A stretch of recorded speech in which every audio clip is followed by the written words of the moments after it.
देखो बेटा, हम लोगों ने जो लास्ट वाला कॉन्सेप्ट किया था, उस कॉन्सेप्ट में we discussed कि UM is half Li square and capital UM is half Li square and small UM is what?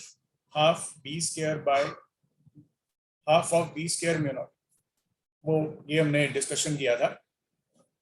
और हमने बोला था ये मैग्नेटिक एनर्जी होती है जो इंडक्टर के अंदर स्टोर होती है, और ये मैग्नेटिक एनर्जी डेंसिटी होती है, इसके बारे में हमने डिस्कशन किया था। ठीक है, देखो अब हम लोग ना एक बात करते हैं जिसका नाम रहता है एक्टिव इंडक्टर। इसका नाम रहता है एक्टिव इंडक्टर। इसमें क्या होता है कि ये इंडक्टर है,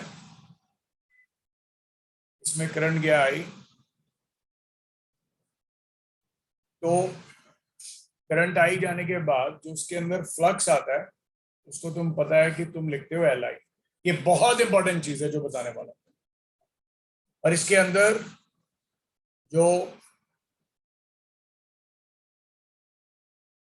एनर्जी स्टोर्ड होती है उसका नाम तुम मैग्नेटिक एनर्जी कहते हो, वो हाफ Li स्क्वायर। मतलब इस कंडक्टर के अंदर अगर करंट ऑलरेडी जा रहा है तो उसके अंदर ऑलरेडी फ्लक्स है, उसके अंदर ऑलरेडी मैग्नेटिक एनर्जी है, and that inductor is called as a active inductor. उसको हम लोग एक्टिव इंडक्टर बोलते हैं।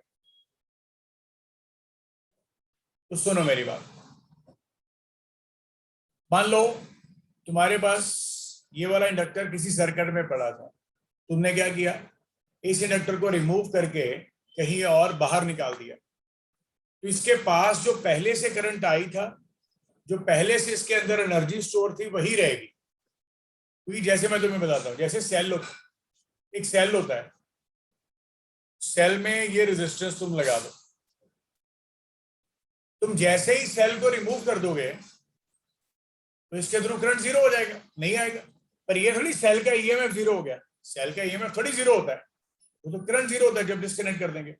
वैसे ही जब तुम इंडक्टर को लगा रखे हो, उसके अंदर ऑलरेडी करंट जा रहा है, करंट ऑलरेडी जा रहा है इंडक्टर में, तो उसके अंदर ऑलरेडी फ्लक्स है, फ्लक्स ऑलरेडी है, तो उसके अंदर ऑलरेडी एक मैग्नेटिक एनर्जी है।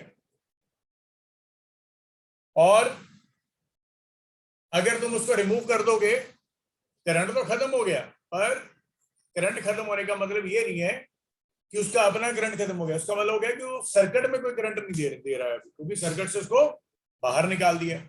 पर ये थोड़ी ईएमएफ उसकी जीरो होगी। तो यही हम बोलते हैं इसमें, if I is the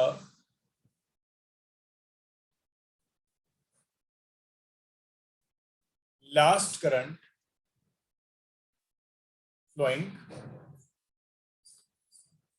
in inductor and if it is cut from the circuit, then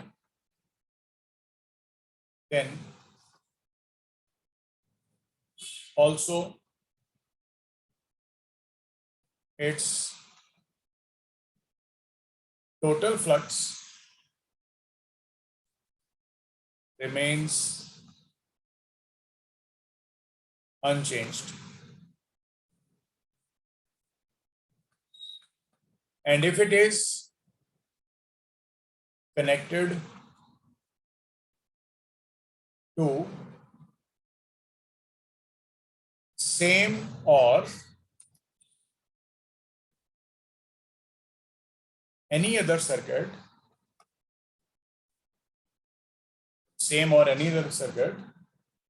first current through it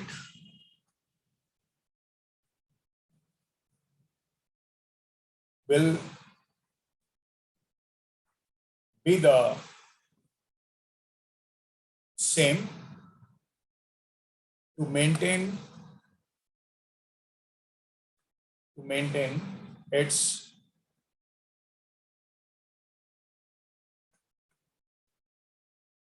magnetic flux. First current through it will be the same to maintain its magnetic flux.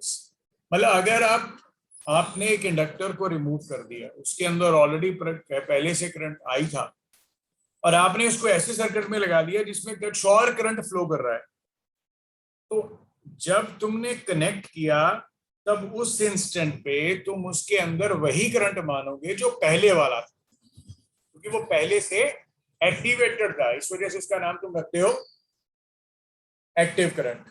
ठीक है,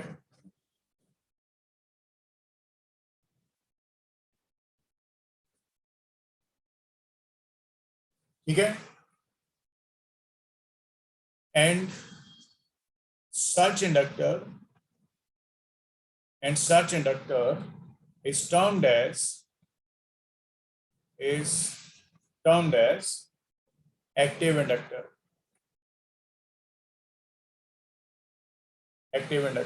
which is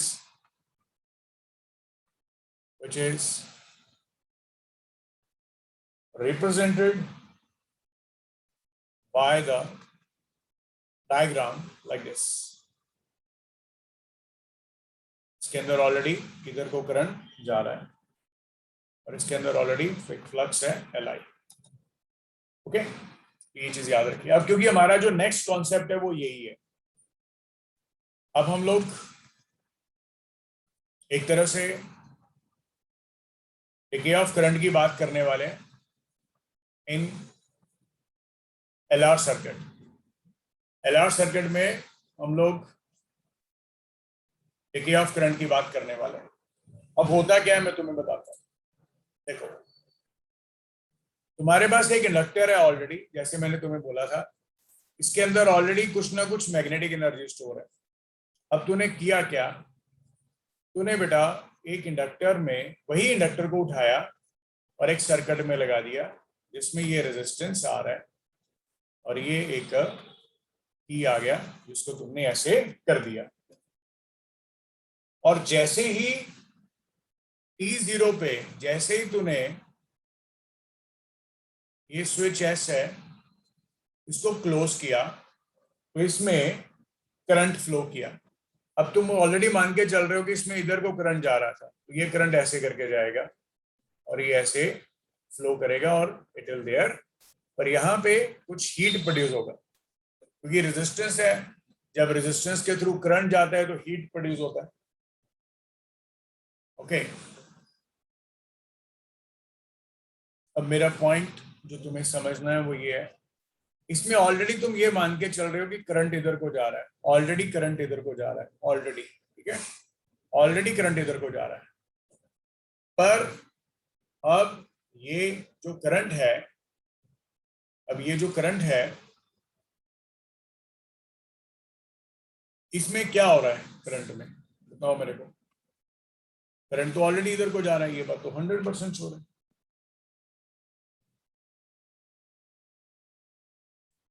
उसमें तुम कैसे इसको consider करने वाले, ये बात जबरदस्त है। ठीक है, ओके,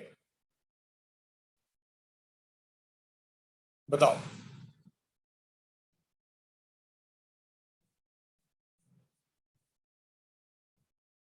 जब तूने इसको कनेक्ट कर दिया तो करंट ऑलरेडी इसके अंदर जाएगा ऐसे करके, ठीक है। अब तुम एक तरह से केवीएल अप्लाई करोगे, पर इसमें तुम ये समझ पा रहे हो, इसमें with the passage of time di/dt decrease कर रहा है, मतलब लेस देन 0 है। Current is decreasing, current is decreasing with the passage of time, current is decreasing with the passage of time। और अगर current is decreasing with the passage of time है तो जब तुम इसको समझने का कोशिश करोगे तो वो ये रहेगा, देखो एक बार,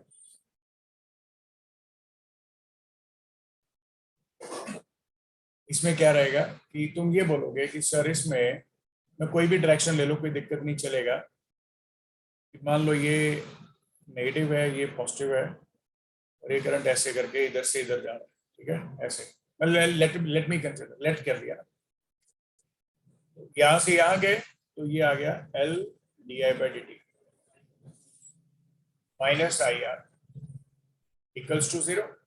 बट यहाँ पे तुम देख रहे हो di/dt तो नेगेटिव है, तो इस वजह से ये तुम्हारे पास di/dt जो है नेगेटिव आ जाएगा।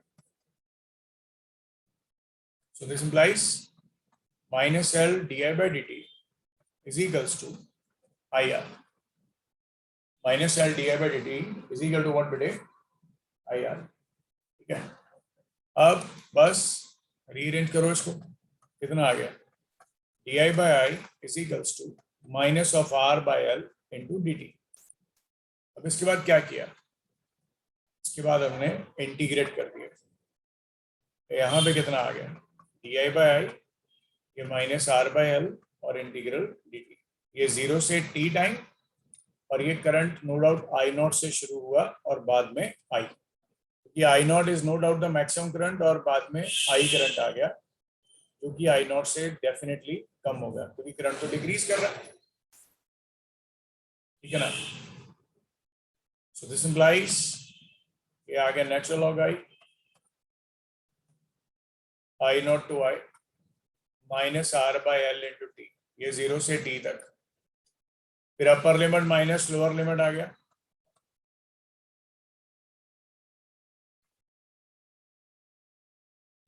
और ये यहां से नेचुरल लॉग ऑफ I/I0 कितना आ गया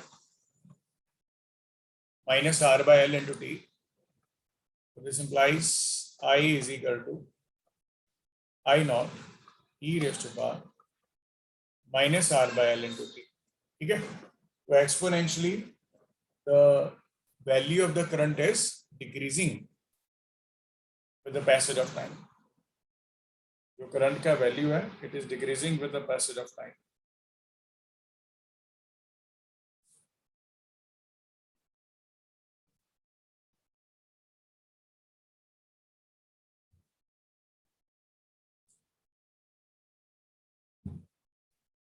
ठीक है, I is equal to I0 e raised to power minus R/L into t, ये आ गया।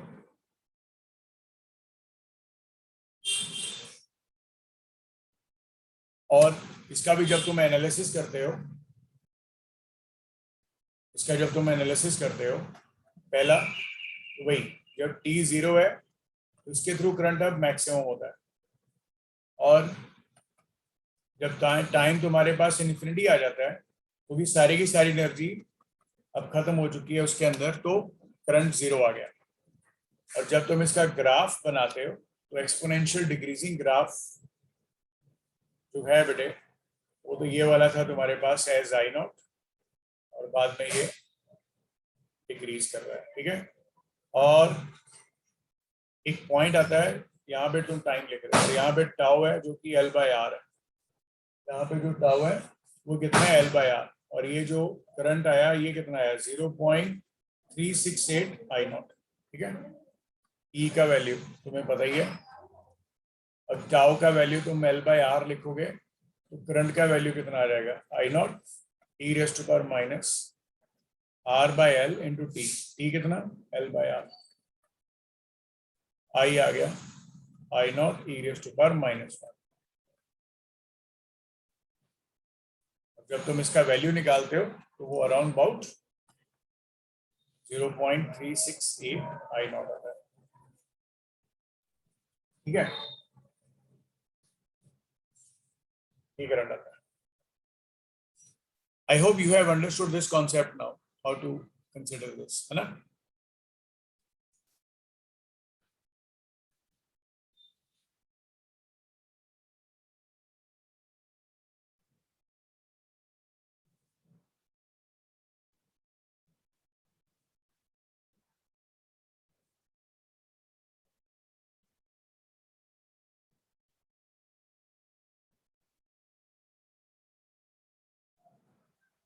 ओके, क्लियर हो गया बेटा।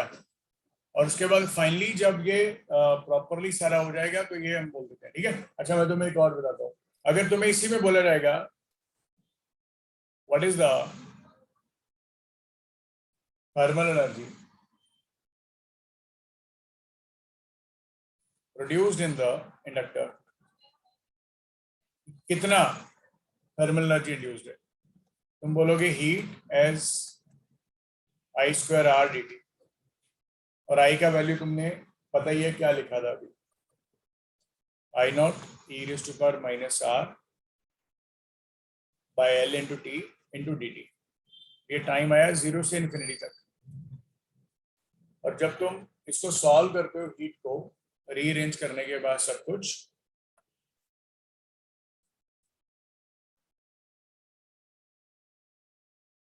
तो जब तुम इसको सॉल्व करते हो बेटे, ये तुम्हारे पास कुछ half L I naught square के बराबर आ जाता है। इसका value half L I naught square आ जाता है। I naught is was the total current.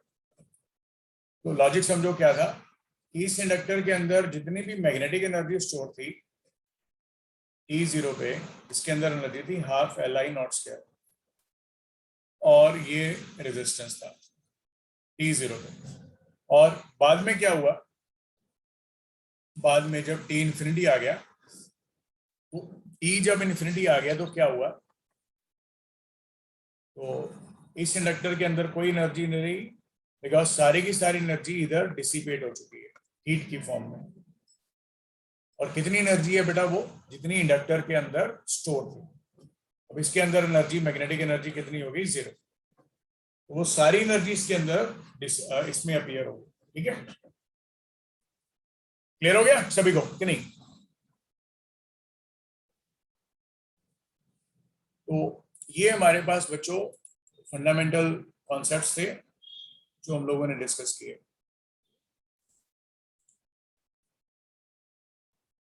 अब इसके बाद हमारे पास एक नया कॉन्सेप्ट आता है बेटा, इसका नाम होता है mutual induction.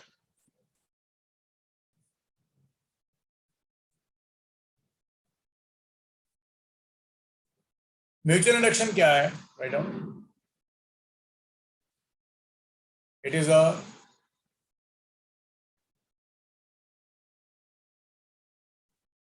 a property of a pair of a coil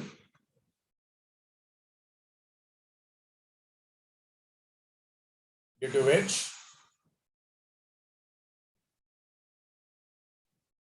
the change in current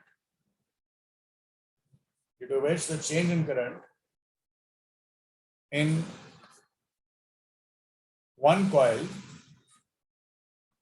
is opposed by the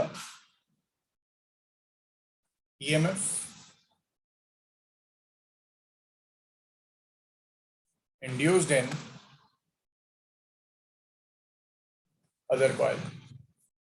ठीक है, मतलब ये एक म्यूचुअल इंडक्शन एक प्रॉपर्टी है कॉइल की, जिसमें हम अगर एक कॉइल में फ्लक्स चेंज करते हैं तो उसका जो चेंज है अगर दूसरे में ऑब्जर्व करने की कोशिश करेंगे तो उस दूसरे कॉइल में तुम्हारे पास इंड्यूस्ड करंट आता है या इंड्यूस्ड ईएमएफ आता है। ठीक है, मैं तुम्हें बताता हूं कैसे। ठीक है, ये कॉइल है, ये दूसरी कॉइल है। लॉजिक बहुत सिंपल है, यहाँ पे तुमने सेल लगाया कुछ ऐसे, और ये इसको प्रेस किया, की को करंट गया और इसके थ्रू फील्ड आया। अब ये फील्ड इसके साथ लिंक हो गया, तो जब इसके साथ इसके एरिया के साथ मल्टीप्लाई कर दिया तो फ्लक्स बन गया। यहाँ पे तुमने गैल्वेनोमीटर लगाया।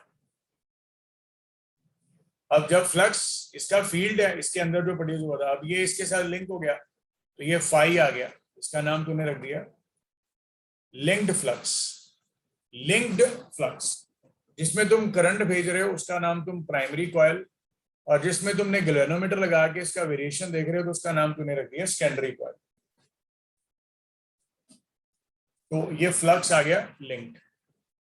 या वाइस वर्सा, तुम इसको इसमें से करंट भेज दो, इसमें ऑब्जर्व कर लो, वाइस वर्सा कुछ भी ले सकते हो। ठीक है, तो सीधी सी बात है कि इफ आई चेंजेस, अगर आई चेंजेस होगा तो फाई जो कि लिंक्ड फ्लक्स है वो चेंज होगा। लिंक्ड फ्लक्स अगर चेंज होगा तो an EMF is induced. An EMF is induced in the. An EMF is induced in the secondary coil.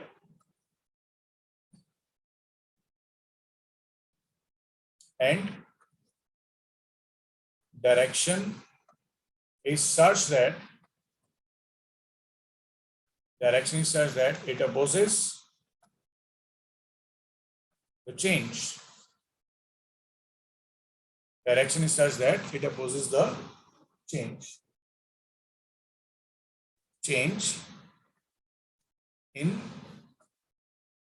current I indirectly, क्योंकि इसमें इंड्यूस्ड आएगा तो वो बोलेगा मेरे पास फ्लक्स नहीं होना चाहिए, फ्लक्स नहीं होना चाहिए, उसके फील्ड को रिपेल करेगा, रिपेल करेगा तो मतलब फील्ड को रिपेल करेगा तो मतलब इस करंट को अफेक्ट करेगा। ठीक है बच्चा, क्लियर हो गया पॉइंट बच्चों? Yes sir.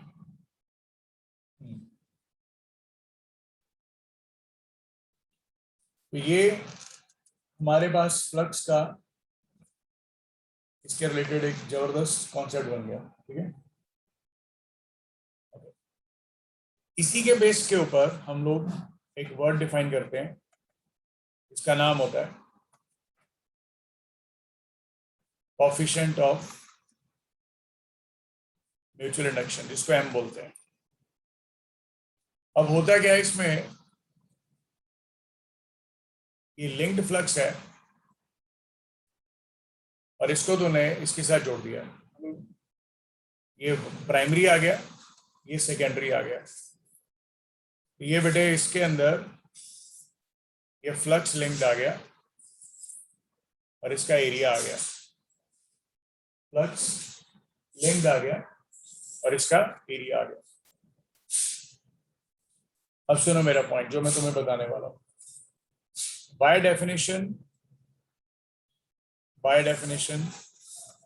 फ्लक्स लिंक्ड जो है इसका नाम 512 करो, क्योंकि इसका नाम एक तरह से 1 है, ये 2 है तो 1 से 2 का फ्लक्स लिंक्ड जो है it is directly proportional to the ये जो करंट इसके अंदर आ रहा था। अब ये करंट इन प्राइमरी है, इसका नाम I1 क्या दो, I1, तो ये इसके डायरेक्टली प्रोपोर्शनल होता है। 512 is directly proportional to 5:1।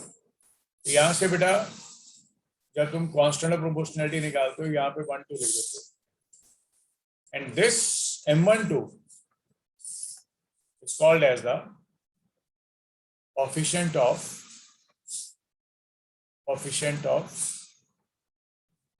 mutual induction, इसका नाम आता है M12 is called as the coefficient of mutual induction।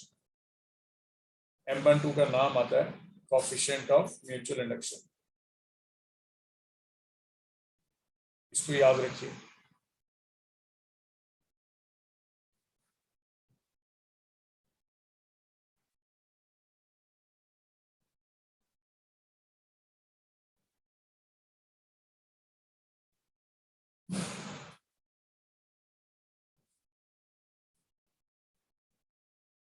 Okay, M12 is called as the coefficient of mutual induction।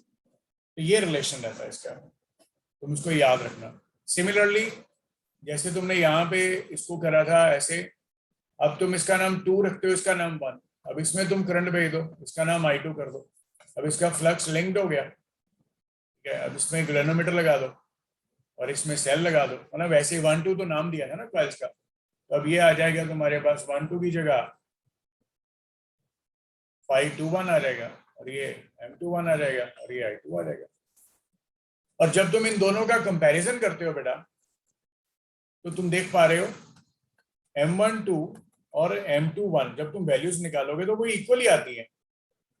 मतलब इसमें कहता है कि चाहे तुम इसमें करंट भेजो, इसमें देख लो, चाहे इसमें करंट भेजो, इसमें देख लो, कोई फर्क नहीं पड़ता। ये समझाने वाली बात, कोई फर्क नहीं पड़ता कि जिसमें मर्जी करंट भेजो, दोनों में से कुछ भी निकालोगे फ्लक्स की वैल्यू दोनों के लिए सेम आने वाली है।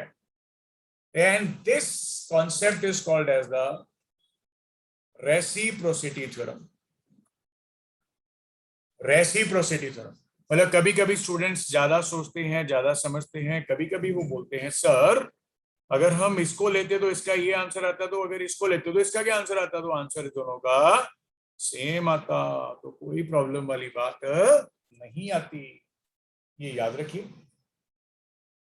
मतलब the main concern is it only depend upon the linked flux, पहले से दूसरे के साथ लिंक हो या दूसरे का पहले के साथ लिंक हो, फ्लक्स का कोई कंसर्न की बात नहीं है।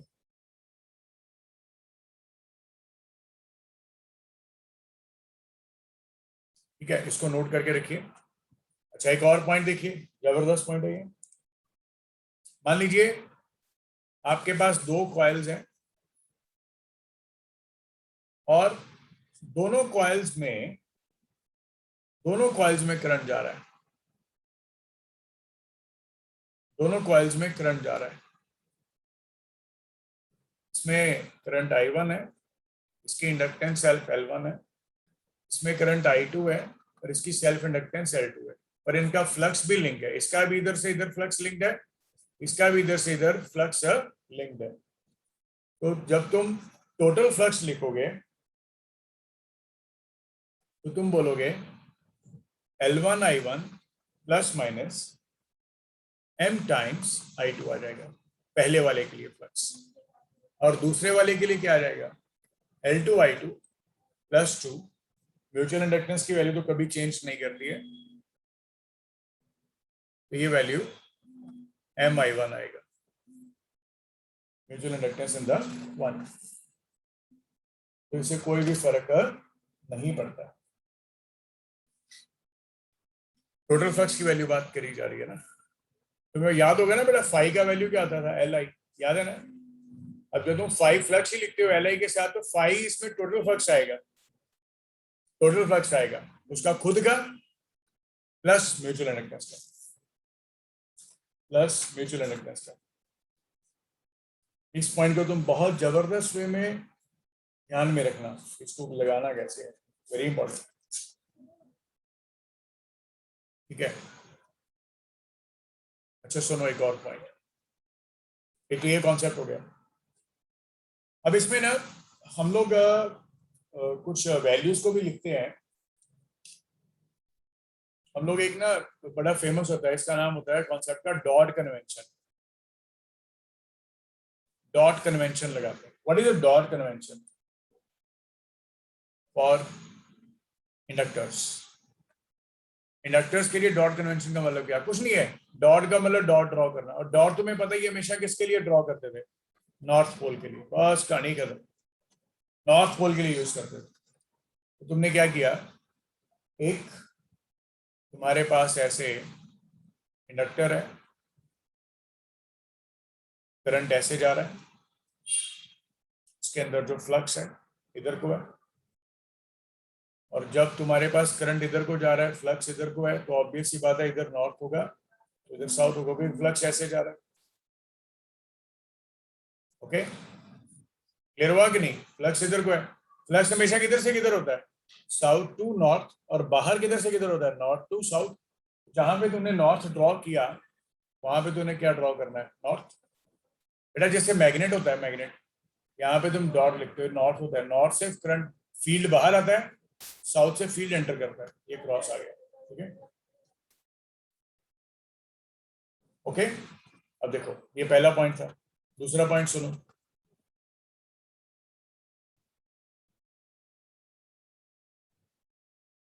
दूसरा पॉइंट, अगर तुम मान लो ऐसे करके करंट शो कर रहे हो, ठीक है, या चलो कॉइलिंग में भी ध्यान देंगे, एक मिनट, ऐसे करके कॉइलिंग शो कर रहे हो और तुम बोल रहे हो कि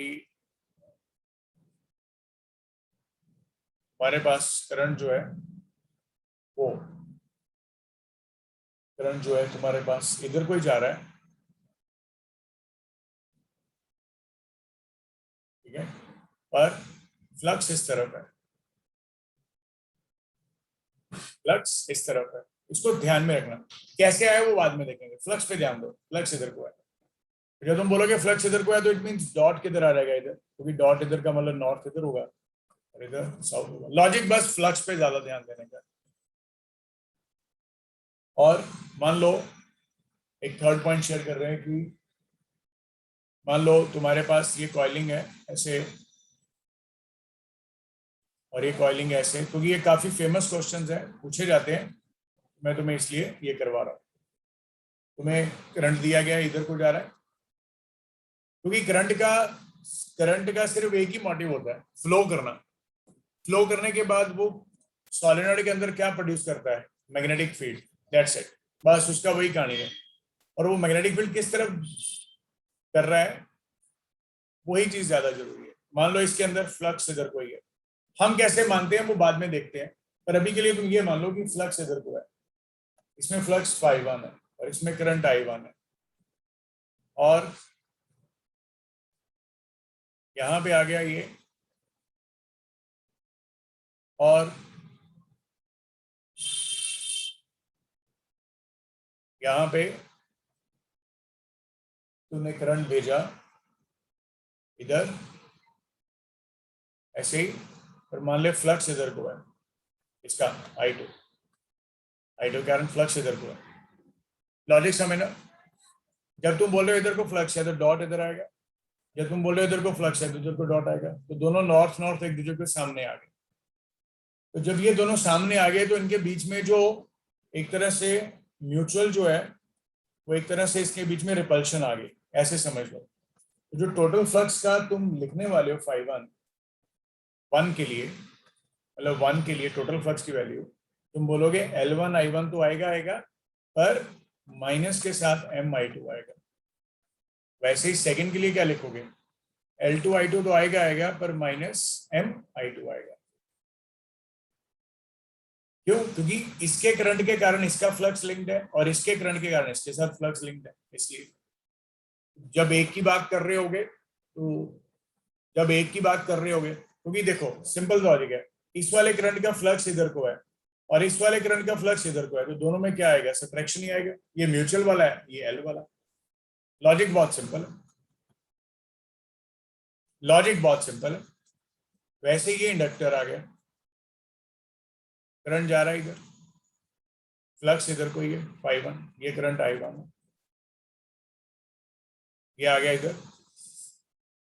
करंट जा रहा है इधर। करंट की डायरेक्शन पे मैं तुम्हें पहले बोला, करंट की डायरेक्शन पे नहीं डिपेंड कर रहा है, डिपेंड कर रहा है फ्लक्स किधर को है, बस लॉजिक ये है।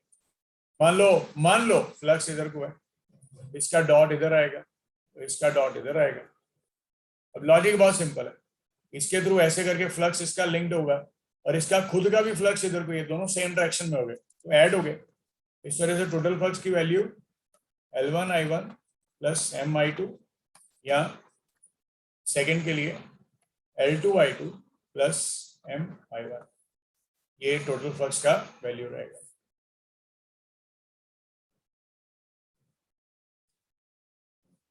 ये टोटल फ्लक्स का वैल्यू रहेगा।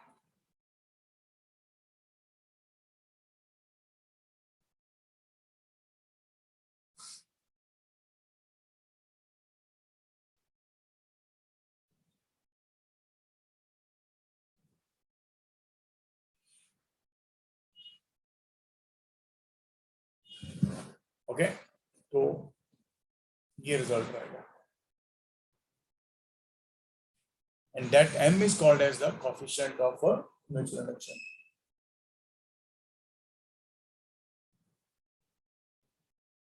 अब एक कॉन्सेप्ट याद रखिए, एक और भी, कि relation between self and mutual induction, relation between the self and mutual induction क्या रहेगा, बस इसको याद रख लीजिएगा। फॉर्मूला हमारे सिलेबस का पार्ट नहीं है, तो हम लोग नहीं ड्राइव कर रहे हैं, करना भी होगा तो कोई दिक्कत भी नहीं है, कर भी लेंगे तो। पर याद रखिए, दो इंडक्टर्स अगर हैं आपके पास, दोनों इंडक्टर्स की कोफिशिएंट L1 L2 है और इनका जो म्यूचुअल इंडक्टेंस है वो M है, जो लिंकेज ऑफ फ्लक्स है, एक वर्ड तुम डिफाइन करते हो K, and this K is called as the coefficient of coupling. इसका नाम होता है बच्चे, इसका नाम होता है कोएफिशिएंट ऑफ कपलिंग, इसका वैल्यू होता है mutual inductance by square root of L1 L2, और K का जो वैल्यू होता है उसका वैल्यू 0 से 1 तक होता है, जहां पे मतलब 0 का मतलब है नो और इसका मतलब है फुल, मतलब नो लिंकेज, 0 का मतलब, इसका मतलब समझिए कॉइलिंग ऐसे करके है और ऐसे करके है, क्या होगा, इसके कारण फील्ड आएगा इधर को, पर इस कॉइल का जो एरिया है बेटा, जो इस कॉइल का एरिया वो इधर को है, फील्ड इधर को, दोनों के बीच में एंगल 90, तो लिंकेज फ्लक्स कितना हो गया 0, म्यूचुअल इंडक्टेंस कितना हो गया 0, और फुल का मतलब हो गया कि कुछ भी इसके अंदर नहीं है, 100% फुल फ्लक्स लिंक्ड है,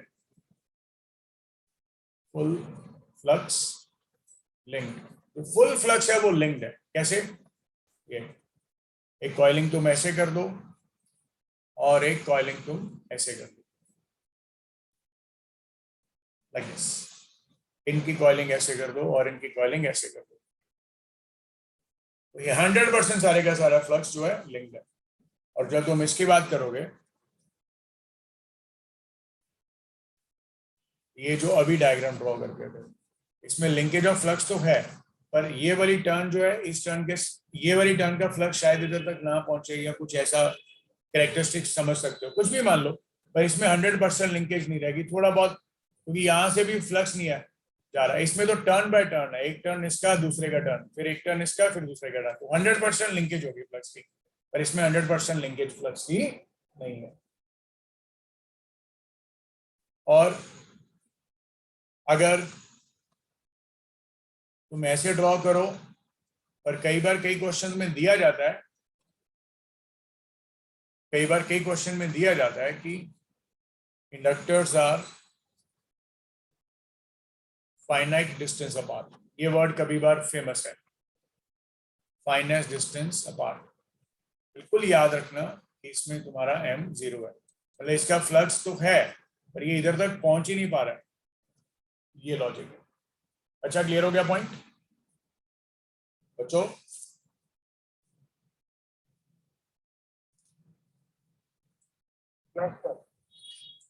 ओके, ये हमारे पास कुछ फंडामेंटल पॉइंट्स थे, so I am giving you 2 minutes, just have a look, you have any doubt, any cross questioning you can ask, 2 minutes only. तो ये हमारे पास कुछ फंडामेंटल पॉइंट्स थे, ठीक है बेटा। अब देखो, मैं तुम्हें अब एक छोटा सा कॉन्सेप्ट कराता हूं कि इसका नाम है कोएफिशिएंट ऑफ म्यूचुअल इंडक्टेंस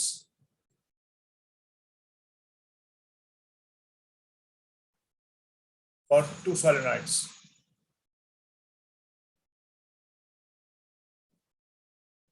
दो सोलेनॉइड्स के लिए, ठीक है, बहुत सिंपल है, देखो कैसे, ये एक सोलेनॉइड आ गया ऐसे करके,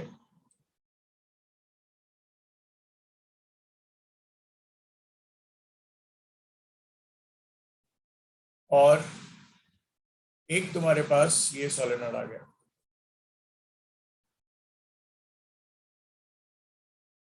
ठीक है, दो सोलेनॉइड्स।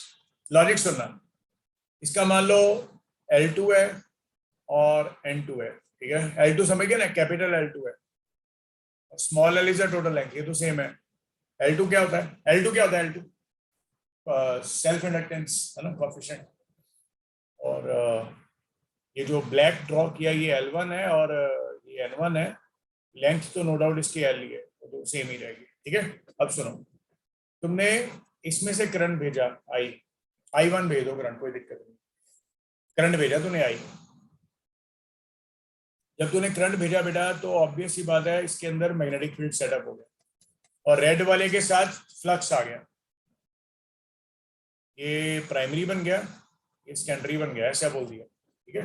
अब सुनो मैं क्या बोल रहा हूँ, सबसे पहले तुम बोलोगे magnetic field by I1 through S1 solenoid, ये वाला, ये जो ब्लैक वाला शो किया हुआ है S1 और जो रेड वाला शो किया हुआ है वो S2, ठीक है। तो कितना मैग्नेटिक फील्ड आया बेटे, तुम बोलोगे B1, कितना, mu naught capital N total number of turns by length into I1, ये आएगा टोटल मैग्नेटिक फील्ड। फिर तुम बोलोगे flux, flux through single turn off solenoid 2, क्योंकि उसने फील्ड प्रोड्यूस किया, अब उसका फील्ड किसके साथ लिंक होना चाहिए, सेकंड वाले के साथ, और उसका एरिया जो है नियरली तुम दोनों का एरिया सेम मान लो। अभी मैं तुम्हें समझा रहा हूं, सेम एरिया मान लो, same area, nearly same area, दोनों का नियरली सेम एरिया, थोड़ा सा डिफरेंस रहेगा, मैं बाद में बताता हूँ। तो तुम बोलोगे सर फ्लक्स जो आएगा सिंगल टर्न के लिए वो आएगा मैग्नेटिक फील्ड इनटू एरिया, वही काम जो पहले किया था हमने, कोई दिक्कत वाली बात ही नहीं है। तो कितना आ गया, you not N1 by L, और साथ में I1 इंटू A। अब तुम बोलोगे टोटल फ्लक्स कितना आया, total flux linked with S2, solenoid S2, total flux कितना आया, तुम बोलोगे total number of second solenoid into flux of single, value को पुट कर दोगे, यू नॉट, ये आ जाएगा N1 into A by L into I1, as total flux is nothing but MI1।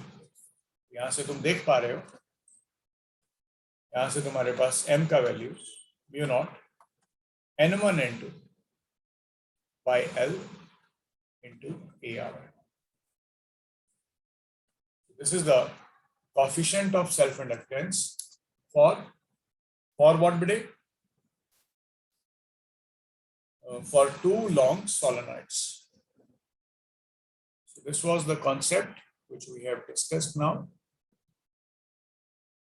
Any doubt bide?